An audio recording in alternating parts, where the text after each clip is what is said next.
ছোট থেকে অনেক কষ্ট নিয়ে বড় হয়েছি। আমার লাইফে অনেক ভালো একজন মানুষ চাই, সুন্দর মনের একজন মানুষ চাই, যে শুধু আমার প্রতি আসক্ত থাকবে, কখনো কোনো পরক্রিয়া জড়াবে না। আসসালামু আলাইকুম প্রিয় দর্শক, আমাদের ক্যামেরার সামনে দাঁড়িয়ে আছে এক আপু। তার সাথে কথা বলবো, জানবো তারই জীবন গল্প। আসসালামু আলাইকুম। ওয়ালাইকুম আসসালাম আপু। কেমন আছেন আপু? জি আলহামদুলিল্লাহ ভালো আছি আপু, আপনি কেমন আছেন? আলহামদুলিল্লাহ ভালো আছি। কোথা থেকে এসেছেন আপু? আপু আমি ময়মনসিংহ থেকে আসছি। ময়মনসিংহ থেকে এসেছেন। আপনার কি বিয়ে হয়েছে? জি আপু আমার বিয়ে হয়েছে। পরিবারে কে কে আছে? পরিবার আমার কেউ নেই, আমি আমার এক খালার কাছে থাকি। আমার ছোট থাকতে বাবা মা মারা গেছে। বাবা মা মারা গেছে, বড় হয়েছেন কার কাছে? আমার খালার কাছেই বড় হয়েছি। বিয়ে হয়েছে, হাজবেন্ড কি করে? আমার হাজবেন্ড মারা গেছে। মারা গেছে? জি মারা গেছে বলতে আমার একটা বাচ্চা আছে। আমার বাচ্চাটার বয়স যখন 3 মাস, আমরা ঢাকাতেই থাকতাম। ও গার্মেন্টসে চাকরি করতো, অফিস থেকে আর বাসায় ফিরে আসে না। আজও পর্যন্ত তার কোনো খোঁজ আমি পাই নাই। এই জন্য ধরে নিয়েছি যে হয়তো মারাই গেছে। আপনার হাজবেন্ড মারা গেছে, আপনার বয়স কত বর্তমানে? আমার রানিং বর্তমান 23 বছর চলতেছে। 23 বছর চলে। একদম মানে অনেকের হয় কি 23 বছর বয়সে বিয়েই হয় না, আর 23 বছর বয়সে আপনার একটা বেবি আছে, আবার হাজব্যান্ডও মারা গেছে, সংসারও করেছেন। মানে ব্যাপারটা কেমন না? হ্যাঁ আছেই তো। আর এত অল্প বয়সে স্বামী ছাড়া কিভাবে আছেন? এটা তো মেয়েদের একটা উঠতি বয়স বলে, যেটাকে যৌবন বলে। আসলে এখন আমি আমার দিকটা ভাবতেছি না, কারণ যেহেতু আমার একটা মেয়ে আছে, আমি চাই আমার মেয়েরা যাতে সুন্দর মতো মানুষ হতে পারে, ওরা যাতে আমি মানুষের মতো মানুষ করতে পারি। এজন্য আমি আমার দিকে কোনো কিছু তাকাইতেছি না। এই যে খালার বাসায় থাকতেছি, মেয়েটার এতিমখানায় দিছি, মেয়েটার মুখের দিকে তাকাইয়া খালার অত্যাচার হোক, কাম হোক, যাই কিছু হোক, সব কিছু করে নিতেছি। আপনি থাকতে মেয়েটাকে এতিমখানায় কেন? আপনি কি মানে কোনো কর্ম করতে পারেন না, বা আপনার ফ্যামিলি সাপোর্ট দেওয়ার মতো কেউ নেই?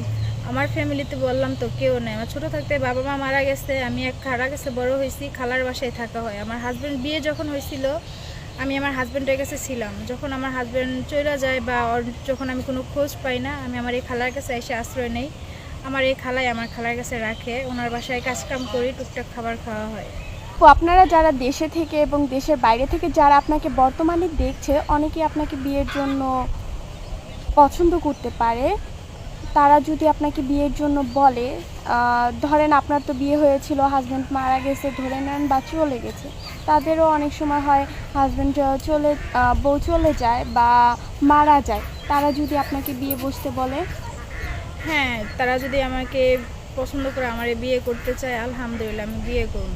তবে তারা আমার সব, আপনারা তো ভিডিও করতেছেন এবং কি আমার বলতেছেন, আমি বলছি যে আমার একটা বাচ্চা আছে, তারা যদি আমার বাচ্চাটারে মাইনা নেয়, আর কিছু করা লাগবো না। আমার বাচ্চাটার 3 বেলা খাইতে দিলে এবার একটু ভালোভাবে পড়ালেখা করে মানুষ করার মতো এরকম কিছু করলেই হবে। আপনার যেমন বাবু আছে, ওই পক্ষেরও তো বাবু থাকতে পারে, আপনি কি তাকে মায়ের মতো করে দেখবেন? অবশ্যই মায়ের মতো করবো, কারণ আমার ছোট থাকতে বাবা মা মারা গেছে, আমি বুঝি বাবা মার আদর্শ একটা কতটুকু। আমি চামো না আমার সামনে আরেকটা বাচ্চা মা বাবার অভাব নিয়ে থাক। আপনার বর্তমান বয়স 23 বছর, তাহলে আপনি যাকে বিয়ে করবেন তার বয়স কত হতে হবে? আসলে বয়সটা কোনো বিষয় না, বয়সটা একটা সংখ্যা। হ্যাঁ সংখ্যা।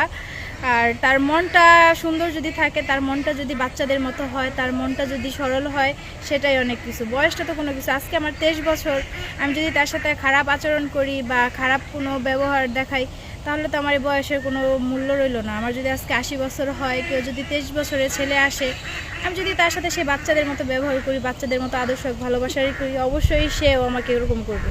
বয়সটা নিয়ে আমার কোনো অভিযোগ নেই। আপনি বলতে চাচ্ছেন যে মন মানসিকতার ম্যাচ হলেই তাকে বিয়ে করবেন, বয়স যেমনই হোক আপনার কোনো সমস্যা নেই? না, একদিন তো আর কি বয়স্ক হতেই হবে, হতেই হবে।